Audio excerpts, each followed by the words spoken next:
What you're about to hear is not just a story, it's a reckoning. A tale that will shatter your assumptions about power, betrayal, and the fragile line between justice and revenge. It's the story of a president who uncovered the ultimate betrayal. Not from an enemy, not from a rival, but from his closest childhood friend. A man who once knew his dreams, his fears, his soul.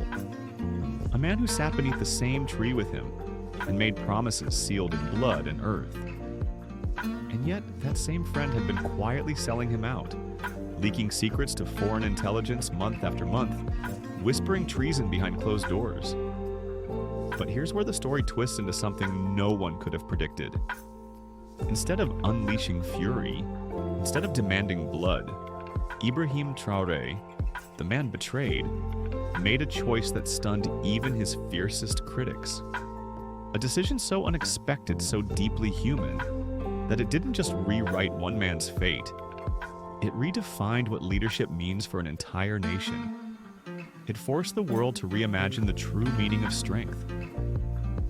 You think you know how this story ends, but trust me, you don't. Stay with us. What happens next will leave you questioning everything you've ever believed about loyalty, forgiveness, and the unbearable cost of betrayal. The deepest betrayals always come with familiar faces. It's not the knife that surprises you, it's the hand that holds it. The betrayal that echoes the loudest is the one that comes from the voice that once swore to protect you through every storm.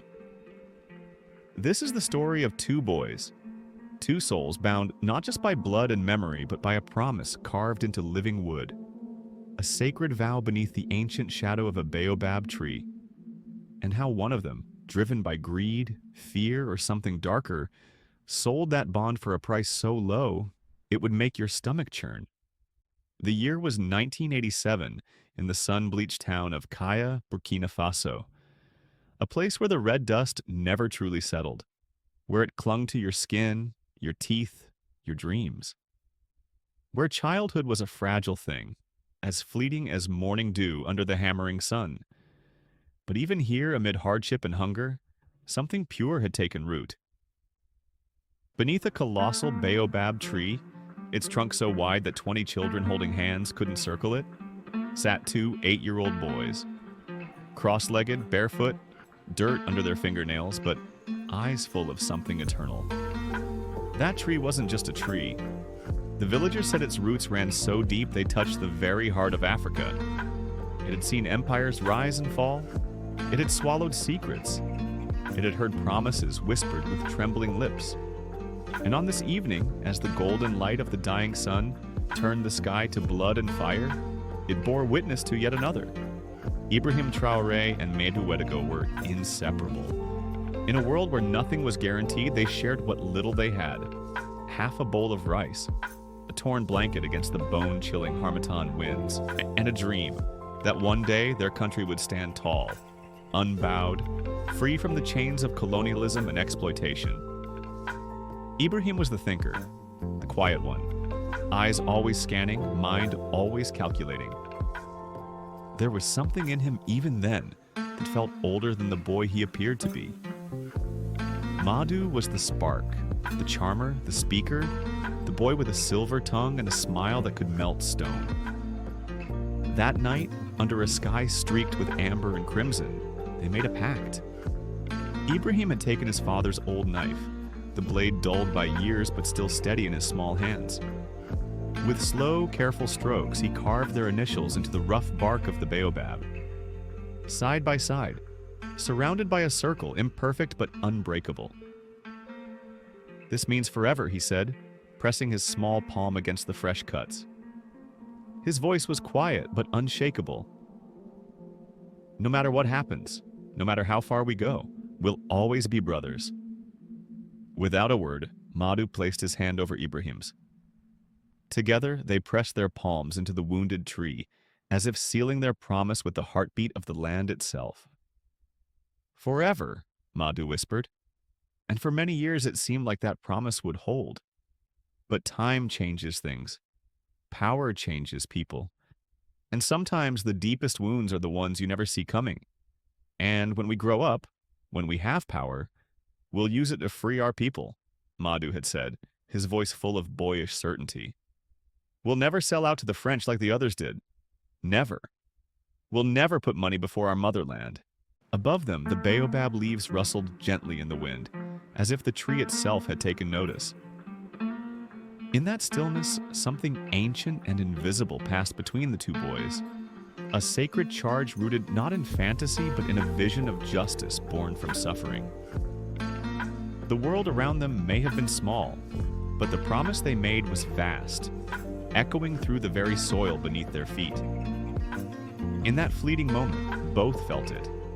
The weight, the gravity, the eternity of their vow. A covenant not inked on paper, but etched in blood, bark, and the breath of the land itself. But time does not always honor childhood oaths, and promises made beneath a forgiving sky often fracture under the ceiling of power. Because sometimes the children who swear loyalty with open hearts grow into adults with locked briefcases and secrets they swore they'd never carry. 28 years later, President Ibrahim Traoré sat alone in his office inside the presidential palace of Ouagadougou. The early morning sun poured through the bulletproof glass in sharp golden beams, but it cast no warmth on him, only cold, angular shadows that stretched across the polished surface of his mahogany desk. He sat motionless, eyes fixed on a single manila folder that had just been placed before him. The stillness in the room was deceptive. Beneath it churned a storm of dread, betrayal, and heartbreak he wasn't ready to name yet. Standing across from him, Colonel Yakuba Wedrayo, the nation's chief of intelligence, waited stiffly, his face carved into the disciplined mask of a man who had witnessed every kind of treachery known to politics. Yet even he couldn't entirely hide the tremor behind his stern posture. Whatever was inside that folder, it had disturbed even him. "Mr. President," the colonel began, voice slow and deliberate, as though carefully selecting each word, each syllable. "We've identified the source of the intelligence leaks that have been compromising our operations for the last 8 months." Traore didn't look up. His gaze remained on the folder, fingers resting just at the edge of it, unmoving. He had suspected as much. For months, carefully crafted military initiatives had been unraveling before they even began. Strategic plans meant to outmaneuver foreign influence, particularly from the French, had been countered with uncanny precision. Someone close to him, someone with extraordinary access, had been feeding sensitive information directly to their former colonizers. He had known there was a traitor in his midst, but what he didn't know, what he wasn't prepared for, was how personal this betrayal would feel. "Who is it?" he asked quietly.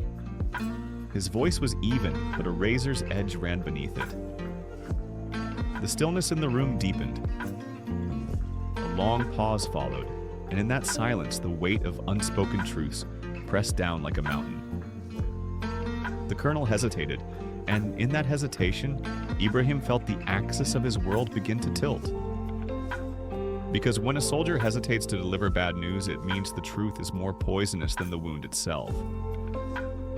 "Sir," the colonel finally said, almost reluctantly, "the communications were traced to Madhu Wedrago, your childhood friend, your advisor for rural development." The name struck Ibrahim not like a sound, but like a blow. The air left the room. For a moment, there was no presidency, no polished desk, no intelligence report. Only that baobab tree and 2 small boys, their hands pressed into the bark, whispering forever. Madhu, the one who had shared his bread, his dreams, his grief, the one who had promised never to betray the people. Not him. Anyone but him. And yet, there it was. Cold. Undeniable. His oldest friend had sold him out. He felt the air drain from his lungs, his chest tightening with an invisible pressure.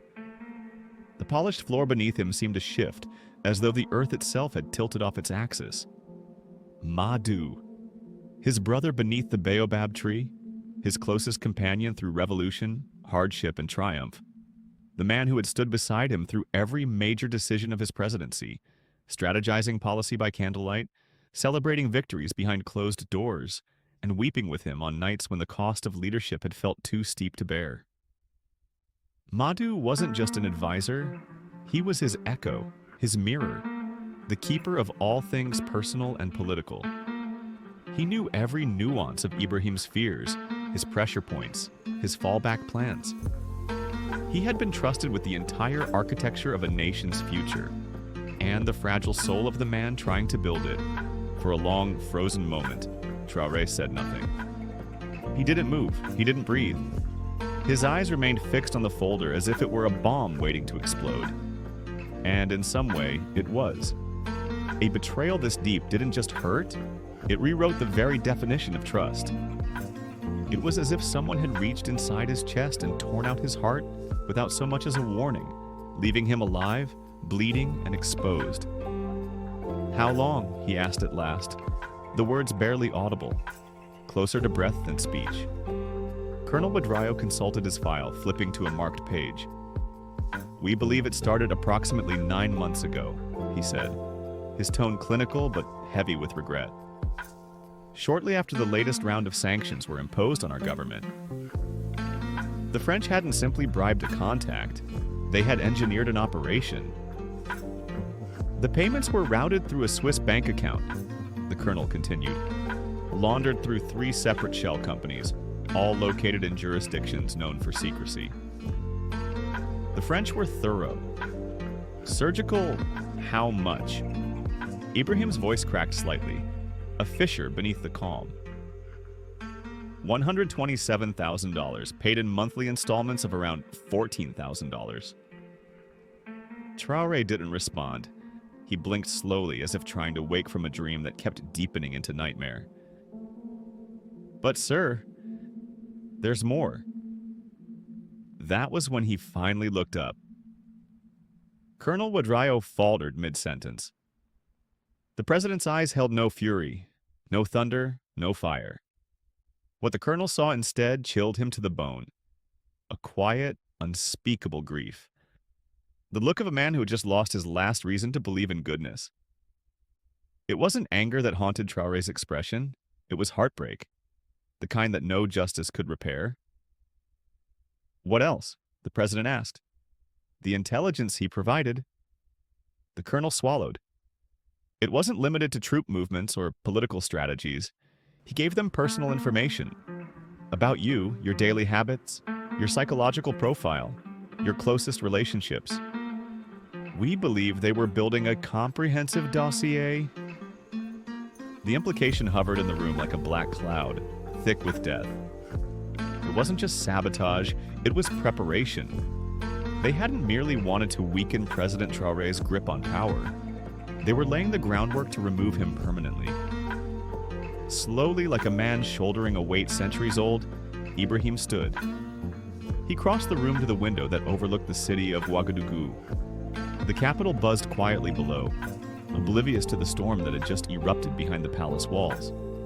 In the far distance, through the morning haze, he could just make out the neighborhood where he'd grown up. Where an ancient baobab tree still stood, its branches twisted by time, its roots stubbornly holding onto the past. That tree had seen everything, their promises, their dreams, and now, their betrayal.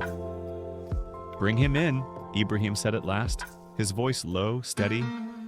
"But no handcuffs, no armed escort. Just ask him to come for a meeting. Let him think it's routine." 2 hours later, the doors to the presidential conference room opened with a quiet click.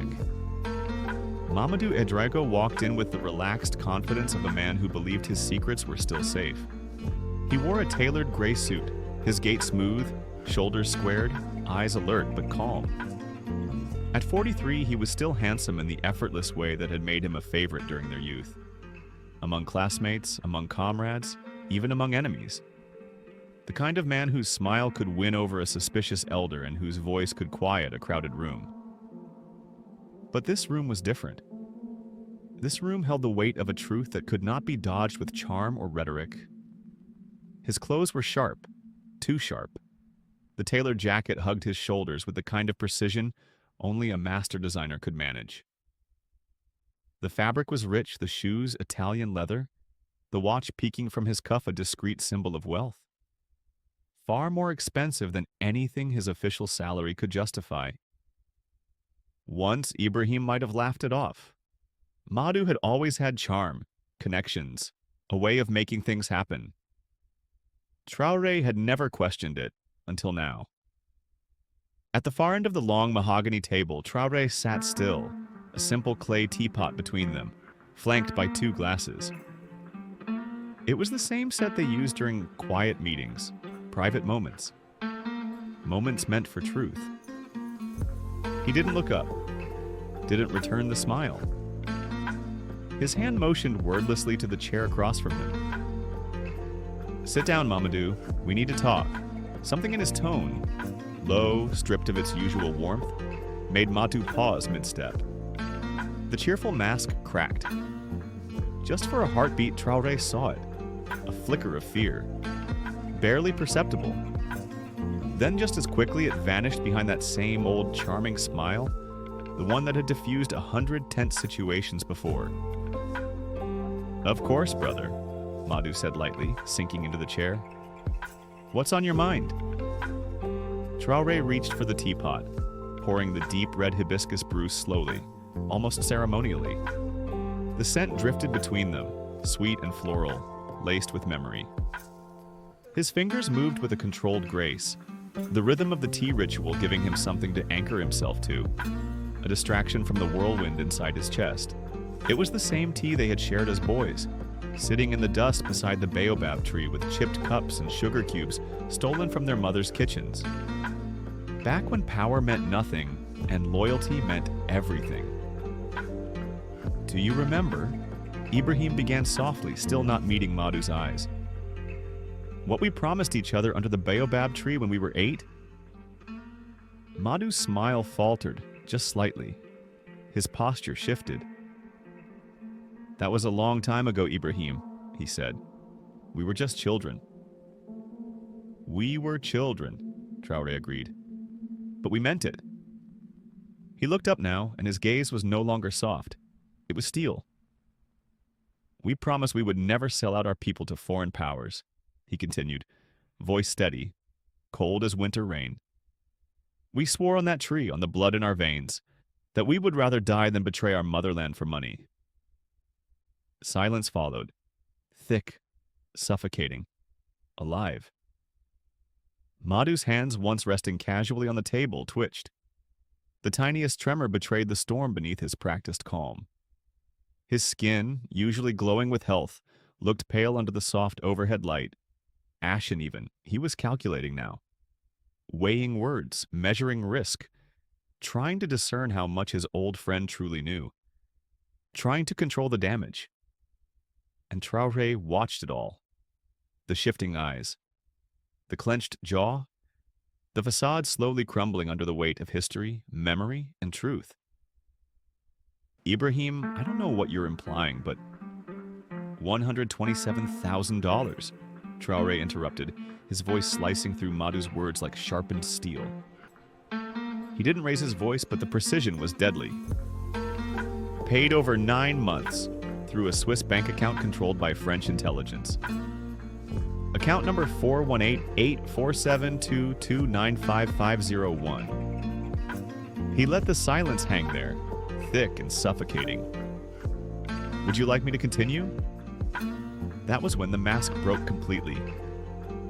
Mamadou's shoulders sagged. The proud, upright man shrank in front of him like a balloon, slowly losing air.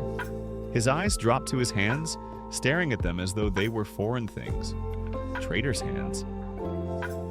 When he finally spoke, his voice was faint, hollow, like something cracked inside. "How long have you known?" Traore didn't blink. "We've been tracking the communications for weeks, but I've suspected for months." He leaned back slowly in his chair, the old wood creaking beneath his weight. His gaze was heavy, unwavering. Too many of our plans were being anticipated. Too many operations compromised before they ever began. Madhu didn't respond. Traore continued, the weight in his voice deepening. What I couldn't understand was how they were getting information about my personal routines, my private thoughts, my deepest strategies. His eyes locked onto Madhu's. Now I know. There was a long, crushing pause. When Madhu finally looked up, his eyes were wet. But the tears weren't for guilt. They weren't tears of remorse, they were tears of frustration. The tears of a man not sorry for what he did, only sorry he had been caught. "You don't understand the pressure I was under," he said, his voice rising, desperate.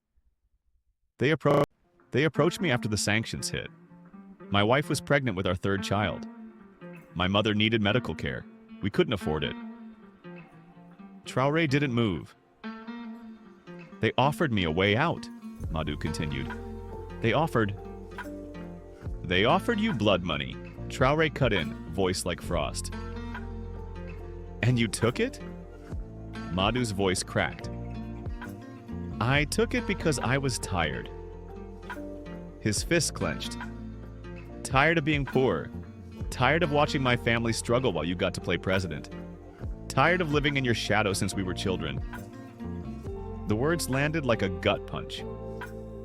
For a moment, Traore couldn't breathe. He had braced for betrayal, for espionage, even for cowardice. But not this. Not the festering resentment of a man he had called brother. He realized in that instant that the treachery was far deeper than politics or pressure. It came from a slow, silent poison that had been rotting their friendship for years, unspoken, unnoticed. His voice dropped to a whisper. So you decided to have me killed? Mamadou's eyes widened. The panic was real now. No, it wasn't supposed to go that far. They said they just wanted information, to manage you better, to understand how to work with your government. Traore stepped forward, his presence overwhelming. They were building an assassination profile, Mamadou. His voice was razor sharp. Daily routines, security weaknesses, psychological triggers. This wasn't about diplomacy. This was about elimination. Madhu seemed to shrink in on himself. The gravity of what he'd participated in hit him like a tidal wave. His face turned ghostly pale. He leaned forward, elbows on the table, burying his head in his trembling hands. I never wanted you hurt, he whispered, barely audible. I swear on my children's lives, I never wanted you hurt. Traore stood there, unmoving. But you were willing to risk it, for the right price. The words hung between them like a guillotine, heavy, final, and then a moment of quiet. Not peace, but devastation. Outside, life went on. Through the thick, bulletproof windows of the executive suite, Traore could hear the sounds of a normal day. Street vendors calling out beneath sun-warmed awnings, children chasing rubber balls through alleyways, the faint buzz of motorbikes and traffic. The living city moved forward in blissful ignorance. While inside, his world collapsed. He turned without a word, walked to the window, and stared out at the expanse of Ouagadougou, stretching far beyond the hills. The city he had sworn to protect, the people who trusted him. Millions of souls counted on him to defend their future, to shield them from foreign claws, from backroom deals, from traitors in suits. And one of those traitors had once been the boy who shared sugar cubes with him under a baobab tree. What happens now? Madhu asked quietly. His voice barely reached above a whisper, the sound of a man bracing for chains or worse. Traore turned back to face him. Now, he said, pausing to weigh each word with purpose. Now we show the world what justice looks like, when it's not corrupted by revenge. What President Ibrahim Traoré did next stunned the entire nation and rippled across the world. His cabinet stared in disbelief. His security team murmured nervously in private channels. Foreign governments scrambled to make sense of what they were hearing. And Mamadou sat frozen, unsure whether he had just been spared or condemned. Because instead of ordering a secret arrest, instead of convening a quiet military tribunal with a foregone execution, Traoré made a choice. A radical one. a moral one that would define his presidency. He called a press conference. By dawn the next morning, the marble halls of the presidential palace buzzed with anticipation.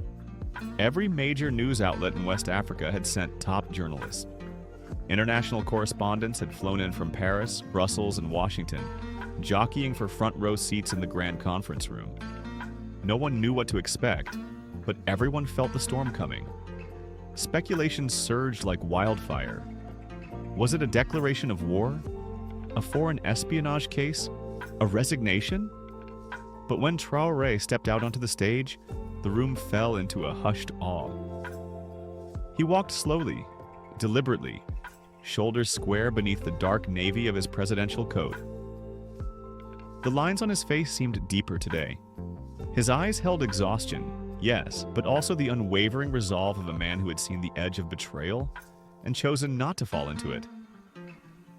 He approached the podium, placed both hands firmly on its sides, and surveyed the crowd. Then he spoke. "My fellow citizens." His voice was steady, echoing through the crystal acoustics of the hall. "Today, I must share with you a truth that breaks my heart, but that you deserve to know." He paused, letting the silence stretch, letting the cameras zoom in, letting every pair of eyes lock onto his. 9 months ago, he continued, agents of French intelligence approached someone within my inner circle. Someone I trusted without question. Someone I loved as a brother. He looked straight into the camera, as if speaking to each Burkinabe individually, each viewer on every television, every phone screen, every radio feed. They offered him money. In exchange, they demanded secrets. Secrets about our government's plans, about national security, and about my personal life. The journalist stirred. A murmur began to swell. He accepted. Gasps. Audible shock. The room shifted from speculative curiosity to stunned disbelief. For nearly a year, Traore went on, his voice never wavering, this man has been feeding our former colonizers intimate intelligence. Secrets that endangered not only our sovereignty, but the very lives of our people. He allowed the gravity to settle, to find its place in the gut of every listener. The man who betrayed your trust, and mine, is Mamadou Ouedraogo. He said it plainly, clearly, no euphemism, no deflection. My advisor for rural development, my comrade since we were boys, my closest friend. The murmur turned to a roar. Reporters scrambled for their mics. Cameras clicked in a storm of light. Foreign correspondents began whispering live updates into earpieces. This was unprecedented. A sitting head of state confessing not only a breach of security, but a deep personal betrayal, publicly, without filter. It defied every rule of diplomacy. Still, Traore stood tall at the podium. When the noise became too much, he lifted one hand. Just a simple motion. The room obeyed. The storm fell silent. He wasn't finished. But here is what I want you to understand, Traore continued, his voice rising just enough to cut through the noise. Not with anger, but with conviction. This betrayal, as painful as it is to me personally, represents something much larger. He paused again. The cameras stayed fixed on him. His presence, his gravity, seemed to still even the smallest movements in the room. It represents the ongoing attempts by foreign powers to control Africa, not through armies or direct rule anymore, but through corruption, through the manipulation of individuals who believe they have no other choice. He let the words linger in the air like the slow toll of a bell. His eyes scanned the crowd, not accusing, but exposing a shared wound. Mamadou is not just a traitor, he said, voice quieting. He is also a victim of a global system that offers our people only two choices: poverty or corruption. The journalists, the diplomats, the staffers, everyone remained motionless. But today, he declared, straightening up, I want to show you that there is a third choice. What came next would be debated by political scientists, philosophers, and heads of state for years to come. Because instead of announcing an arrest, instead of promising vengeance or swift justice through a military tribunal, President Ibrahim Traoré offered mercy. "I am offering Mamadou Ouedraogo a choice," he said, locking eyes with the lens. "He can face a military tribunal, an open one, not a secret proceeding. And he knows as well as I do that conviction would mean execution for treason. He let that land. Or..." Another pause, full of weight, full of breath. "He can accept a different kind of justice. One that does not end in death but begins in redemption." The conference room went utterly still. No clicking cameras, no murmuring. Just the electric silence of history in the making. "If he chooses this path," Traoré continued, "he will spend the next 3 years living and working in the very rural communities he betrayed." A few journalists glanced at each other, brows furrowed in disbelief. "He will receive no salary. He will work under supervision. He will build roads, dig wells, help staff clinics. He will look in the eyes of the families whose security he compromised. He will carry their burdens. He will earn their trust back, not with words, but with sweat, with humility, and with time." The moral clarity of the proposal was staggering. It was not leniency. It was not a pardon. It was something much harder. From the front row, a seasoned political reporter from Côte d'Ivoire raised her hand. "Mr. President, aren't you worried this sets a dangerous precedent? That it shows weakness in the face of treason?" Traoré nodded, acknowledging the question with solemnity. "No," he said calmly, "because I believe true strength is not shown by how easily a man can destroy his enemies, but by how wisely he can transform them into allies." He paused. "Mamadou made a terrible choice, but he is still my brother, and he is still a son of Burkina Faso. If we can save him, if we can show him and the world that there is always a path back from betrayal, then maybe we can prevent others from making the same mistake." Another voice, this time from a younger reporter. "And if he refuses..." Traoré didn't hesitate. "Then he will face the full consequences of his actions under our military justice system." A long silence. "But," he added softly, I truly pray that he will choose the harder path, the path of earning forgiveness, not just accepting punishment." And with that, the press conference came to a close. He stepped away from the podium, but the questions didn't stop. They echoed in corridors, on radio shows, across TV panels, in cafes, and on social media. The story exploded within hours. Footage of Traoré's speech went viral. Across the continent and beyond, people debated what they had just witnessed. Some called him dangerously idealistic. Others called him a visionary leader. Universities scheduled debates. Newsrooms clashed over headlines. Former heads of state weighed in with cautious admiration or muted disapproval. But the one person whose opinion had not yet been heard was the man at the center of it all. Mamadou Ouedraogo.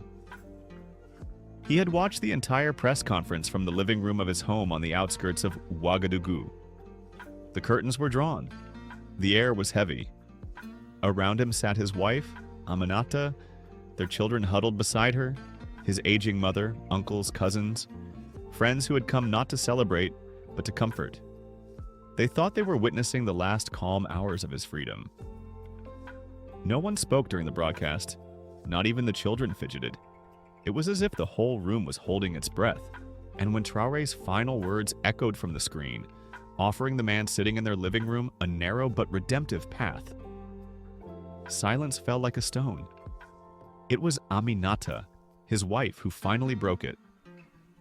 Her voice was barely audible, but every word struck like a drumbeat. "You must take it." "What are you going to do?" The question hung in the air like smoke after a fire, lingering in the silence that filled the room.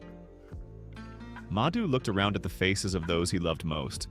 His family, his anchor, His wife sat still, her hands clutching tightly at the folds of her dress, lips pressed together in anxious silence. His 3 children, ages 12, 8, and 2, gathered around him, eyes wide, confused, too young to grasp the full gravity of his betrayal, but old enough to feel that their world, once stable and familiar, was now trembling beneath them. "I don't know," he whispered, his voice hoarse and hollow. "I honestly don't know." From among the quiet came a voice soft, yet steady. His eldest son, Ibrahim, named after the very man Madhu had betrayed. The irony stung even before the boy spoke. "Papa, why did you do it?" There was no accusation in the question, only heartbreak. Yet it pierced Madhu more deeply than any interrogation by military prosecutors ever could. How does a man explain to his child that he had traded integrity for fear? That he had exchanged loyalty for desperation? How does one confess to planting a knife in the back of the man who had once been like a brother, all because he feared being poor forever? "I was scared," Madhu said at last, his voice cracking beneath the weight of shame. "I was scared that we'd always struggle, that I'd never be able to give you the life you deserve. And when they offered me the money, I told myself I was doing it for you." "But you were hurting Uncle Ibrahim," the boy said quietly, still using the affectionate title he had grown up with for President Traore. "You were hurting our country." The simple moral truth of a child's words struck Madhu like a bolt of lightning. In that instant, he saw the starkness of his mistake. In trying to secure his own family's future, he had endangered everyone else's. The realization crushed him.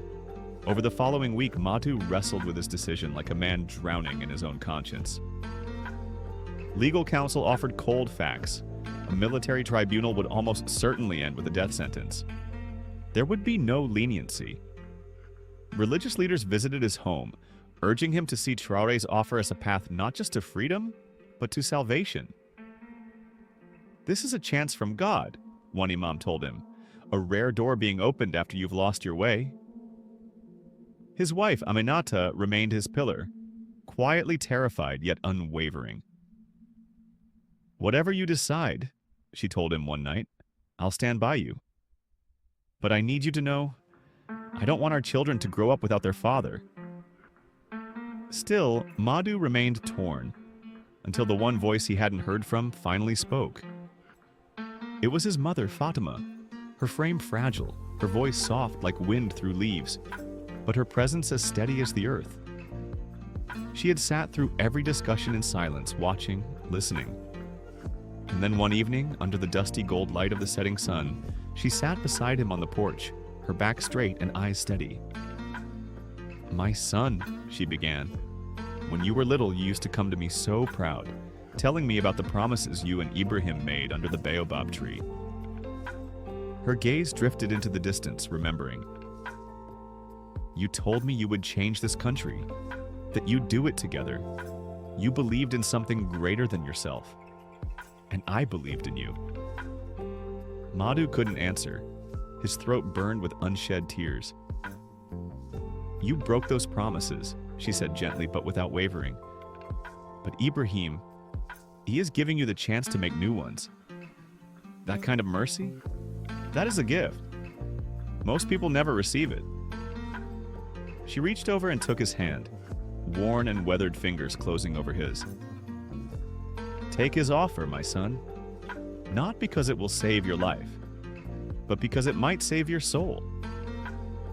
The next morning, Mamadou Ourao made the most important phone call of his life. He requested a meeting with President Ibrahim Traoré. Arrangements were made without delay. They met in the same grand but now infamous conference room, where the betrayal had first been made public. Yet this time, the tension was different. There was still sadness, yes. Disappointment, heavy like lead in the air. But there was also something else. Something quietly flickering at the edges of the conversation. Hope.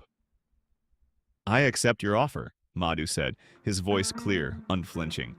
There was no preamble, no unnecessary apology, just the truth. But then he added, I have one condition. Across the table, President Traore raised an eyebrow, surprised, perhaps even slightly amused. You're hardly in a position to make conditions, he said, though his tone lacked hostility. It was simply the truth. I want my service to be public, Madhu said, his voice firm but not defiant, more like a man confessing to a priest than negotiating with a president. I want people to know who I am and what I did. I don't want to hide from my shame. I want to carry it openly so others can learn from my mistakes.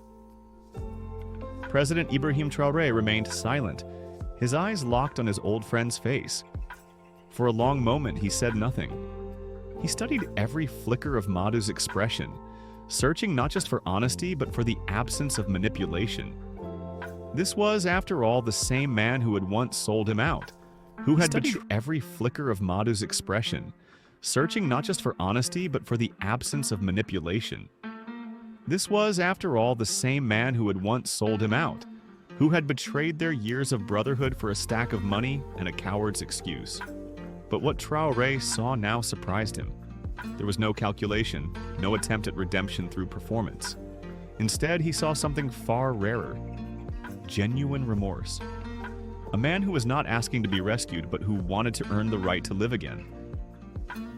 Agreed, the president said finally, the word falling heavy between them like a gavel striking wood. But understand this, what you're asking for, this path you've chosen, it will be harder than prison, harder than death. Madhu nodded, already knowing what was coming. You will face the anger of people whose trust you betrayed. You will work in conditions that will test every inch of your endurance. You will be reminded every day that you could have been executed for your crimes. And yet, you must keep working, without applause, without recognition. Just the work. I understand, Madhu replied. His voice didn't waver. And I'm ready. The transformation was swift. Within a week of his acceptance, Madhu was quietly relocated to a remote village in the Sahel region of northern Burkina Faso. An arid, windswept land where the earth cracked from thirst and survival was a daily battle. This was one of the most neglected, unforgiving corners of the country. A place forgotten by policymakers and ravaged by both climate and poverty. There was no ceremony, no press release. Just a man in disgrace sent to rebuild, stone by stone. He was given a modest mud brick dwelling, no electricity, no running water, no comforts. The mattress was thin, the nights long, and the silence deeper than anything he'd ever known. He was assigned to work with a community development team, composed of locals and a handful of aid workers, focused on building essential infrastructure. Wells, health posts, and makeshift schools under the open sky. As Traoré had predicted, the villagers were not welcoming. The moment word spread about who he was, Mamadou Ourao, the infamous traitor of Ouagadougou, the backlash was swift and cutting. Men refused to shake his hand. Women turned their backs on him. Children whispered behind walls, calling him names he'd never heard before. In the markets, he was stared at like a leper. On the worksite, some workers would walk off in protest. Others stayed just long enough to make sure he heard their contempt. But Madhu never once lashed out. He didn't defend himself. He didn't run. He simply bowed his head and worked. Each morning, he rose before the sun and joined the others in hauling stones, mixing cement, or digging trenches for latrines and irrigation lines. In the afternoons, he volunteered to teach adult literacy classes, standing beneath trees with chalk and patience, helping grandfathers spell their names for the first time in their lives. He spent time in the fields during planting season, sweating side by side with farmers who still refused to speak to him. And during the brutal dry months, he helped distribute emergency food rations to families, never taking more than his share. His humility didn't earn him praise, it earned suspicion. People waited for the facade to crack, but it never did. Madhu wasn't acting. He was changing, quietly, thoroughly. And slowly the villagers began to notice. He didn't try to win them over with grand speeches. He didn't ask for forgiveness. He just kept showing up, day after day, week after week, doing the work no one wanted to do, picking up the heaviest load, taking the night shift, sacrificing comfort for contribution. The breakthrough came 8 months into his service. A severe drought had gripped the region, and the village's main well, a lifeline for over 300 people, had gone dry. The sun baked the soil into sheets of brittle red stone. Crops withered. Families began walking miles each day for water, and tensions reached a breaking point. The elders feared that soon the village would have no choice but to evacuate, joining the growing tide of climate refugees flooding urban slums. But Madhu had been quietly working on a solution with a volunteer hydrologist, a young engineer from Uwahiguya. Together, they had been designing plans for a deeper well, one capable of reaching the hidden aquifers buried far beneath the surface. The blueprint was ambitious, and the project required drilling equipment, transport logistics, and specialists, none of which the village could afford. The survival of an entire community now rested on whether or not a disgraced man, once seen as the nation's Judas, could convince others to trust him again. Without hesitation, Mamadou activated the network he had once used for political advantage, this time for something purer. He reached out to old colleagues from his government years, engineers he once lobbied with, and logistics officers he'd dined with in air-conditioned offices, far from the dust and despair of the Sahel. His name still carried weight, even if tainted. Some answered his calls out of curiosity, others did so with suspicion. But Mamadou's plea was simple and direct. This isn't about me, it's about water, lives. Through persistence and a haunting sincerity, he secured the drilling equipment, hydrogeological surveys, and fuel required to complete the project. He coordinated every step, transporting diesel generators across rough, broken terrain, negotiating safe passage through militia-threatened corridors, even sleeping in the cab of a truck to guard the supplies overnight. When the well was completed and clean water burst forth like a miracle from the cracked red soil, it wasn't just a technical victory, it was spiritual. The children danced in the spray. Women wept. Old men bowed their heads in gratitude. It was a resurrection. Among those watching was Burma, the village elder who had once called Mamadou the embodiment of betrayal. That evening, as the entire village gathered near the new well for a blessing, Burma rose and cleared his throat, his cane tapping the earth like a gavel. "This man came to us as a traitor," he said, his voice even but resonant with the authority of age. "But he has shown us, through his sweat, not his words, that people can change. That redemption is not a theory, it is a daily act. He has earned his place among us not through apology, but through endurance. And we honor that." The silence afterward was thicker than any applause. And then, one by one, people began to nod, to weep, to reach for Mamadou's hand with something resembling not just forgiveness, but respect. Word of Mamadou's transformation began to ripple outward. First, it traveled to neighboring villages where aid workers and farmers shared stories of the traitor who built a future. Then it reached the provincial capital where a curious journalist drove out to verify the rumors. What he found reshaped his idea of justice.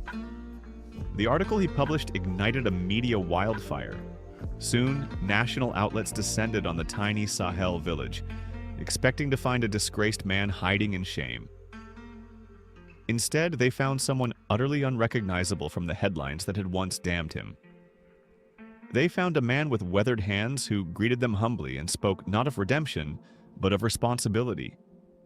They found a man broken by his own choices, yet visibly rebuilt, not by power, but by labor and by service. They also found a village transformed, a people who had not forgotten what Mamadou did, but had, astonishingly, found room in their hearts for grace. It wasn't blind forgiveness, it was hard-earned, conditional, monitored, but it was real. More real than anything a court sentence could have delivered. Most striking of all, the world saw evidence that President Ibrahim Traoré's radical model of justice, restorative, public, and deeply personal, was achieving something that conventional punishment rarely could. rehabilitation rooted in dignity and truth. 2 years into Mamadou's exile of service, something unexpected happened. President Traore returned, not with cameras or guards, but quietly as an old friend retracing his steps. He arrived at dawn in a dusty truck with no flags or announcements, walking slowly into the village like any visitor. Children stared. A few villagers nodded, recognizing him from old campaign posters. But he waved them off and asked for Mamadou. Together, the two men walked beyond the edge of the village, their steps quiet against the morning wind, until they reached the baobab tree, the same sacred place where they'd once carved their boyhood promises into bark. The tree was larger now. Time had thickened its base and stretched its canopy so wide it seemed to embrace the sky. "Do you regret it?" Traore asked softly, placing his palm on the sun-warmed bark, just as he had 30 years ago. Mamadou didn't answer immediately. He looked at the tree, at the horizon beyond it, and then at the path behind them. Only after a long pause did he speak. "I regret the betrayal," he said quietly. "I regret the pain I caused you, the danger I brought to our people. That will never leave me. But I don't regret the path it led me to. These 2 years, this village, this work, have taught me more about who I'm meant to be than the previous 40 years of ambition ever did." Traore nodded. No speeches, no judgment. Just understanding, shared between two men who had taken different roads to the same revelation. "The village elder tells me you've requested to stay beyond your 3-year term," the president said after a moment. "I have," Mamadou replied. "My family has moved here permanently. My children are enrolled in the school I helped build. My wife runs the health clinic we established. This isn't exile anymore, it's home. These are our people now." They stood in silence then, shoulder to shoulder beneath the sprawling limbs of the baobab. No more anger, no more shame. Just two middle-aged men, one a president, the other a penitent, reunited not by politics or memory, but by a bond reforged in the crucible of consequence, and a quiet mutual knowing that peace, like redemption, must be built one stone at a time. "There's something I need to tell you," Traore said after a long silence, his voice steady but heavy with meaning. He looked directly at Mamadou, who sat across from him, beneath the shade of the baobab, his face betraying confusion and unease. Traore's revelation came slowly, deliberately. The French intelligence officers who had recruited Mamadou were arrested last month by their own government. They had been running unauthorized operations, siphoning off funds that were meant to pay assets like Mamadou. The implications sank in like a cold shadow. Mamadou blinked, searching Traore's face for clarity. "What do you mean?" he asked quietly. Traore explained further. They had promised Mamadou $127,000 for his services, but in reality only $23,000 had ever been transferred to his account. The rest, the lion's share, had been pocketed by the very officers who had manipulated and betrayed him. Worse still, once Mamadou's usefulness ended, those same officers had planned to eliminate him, erasing him as if he were a disposable pawn. The bitter irony slammed into Mamadou with the force of a physical blow. He had sold out his best friend, his country, and his own principles, for money that was stolen from him by the people he trusted most. "How long have you known this?" Mamadou asked, voice barely above a whisper. "About 6 months after you began your service," Traore replied. "I chose not to tell you because I wanted your transformation to be genuine, not motivated by anger at being cheated." Mamadou shook his head in amazement, a wry smile ghosting his lips despite the pain. Even in delivering this devastating truth, Traore had prioritized Mamadou's spiritual well-being over his own vindication. "You could have used this to humiliate me further," Mamadou said, "to make me look even more foolish." "That would have served no purpose except to satisfy my ego," Traore answered, his eyes steady. "And my ego was never at stake here. What was at stake was proving that people can change, that redemption is real, and that justice doesn't always have to be about punishment. As they rose and began the slow walk back toward the village, Mamadou found the courage to ask the question that had weighed on his heart for months. "Do you forgive me?" Traore stopped, turning fully to face his old friend. His gaze was calm, unshaken by years or betrayals. "I forgave you the day you chose redemption over execution. But more importantly, you've forgiven yourself and earned the forgiveness of the people you now serve. That is worth more than anything I could offer." The extraordinary story of Ibrahim Traoré and Mamadou Ouedraogo soon became a case study taught in universities around the world. Political scientists debated whether transformative justice could be scaled to heal larger conflicts. Theologians pondered its practical application in governance. Psychologists analyzed the mechanisms behind genuine redemption.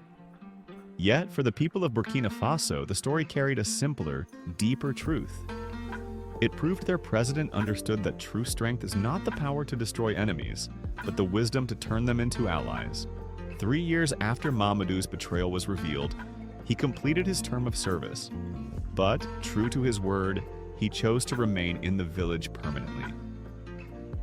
There he found something that no government post or foreign payment had ever given him: a sense of purpose born from genuine service. His children grew up fluent in the local dialect, proud members of the community. His wife became one of the region's most respected healthcare providers, running the very clinic they had built together.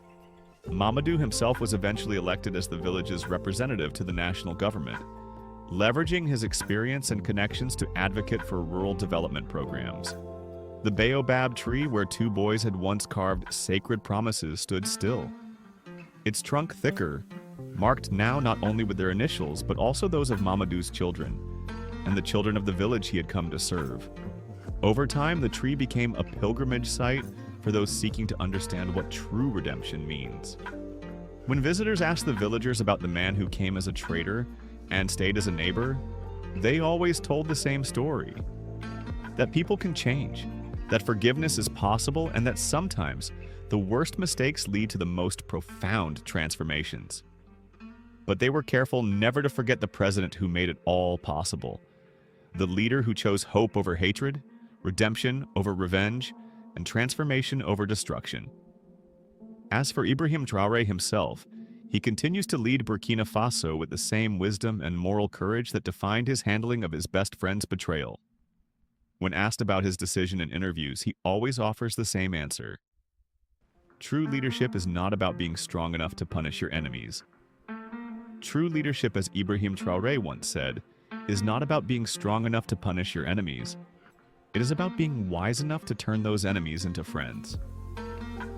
The friendship between Traoré and Mamadou was never quite the same as it had been in their childhood. Too much had happened between them. Too many bonds of trust had been broken, only to be painstakingly rebuilt over time. Yet, through that process, their relationship transformed into something deeper, richer, and more meaningful. It became a bond forged in the crucible of betrayal and redemption, tempered by the most difficult trials imaginable, and emerged far stronger than it had ever been before. And so, somewhere in a small village in the Sahel, beneath the shade of an ancient baobab tree that had silently witnessed both broken promises and sacred vows kept, 2 families now live side by side. Their children play together freely, just as their fathers once had, carrying forward a legacy of forgiveness, transformation, and hope, one that will ripple through generations to come.